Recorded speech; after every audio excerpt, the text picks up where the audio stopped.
Excel's AutoFilter features make it quick and easy to sort through large quantities of data. Create a table. Select all the data you wish to filter. Go to the Data tab, then press Filter. Once activated, the column headers will have drop-down buttons. Select Filter Criteria.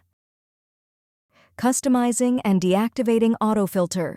Utilize Custom AutoFilter for more complex sorting.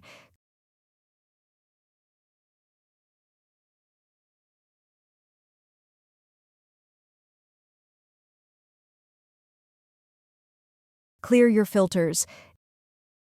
Deactivate AutoFilter. If you want to disable the filters completely, simply deselect the AutoFilter option while the table is selected. If you found this video helpful, kindly like and subscribe. You may also click and turn on the notification bell so you can be notified from whenever we release new videos.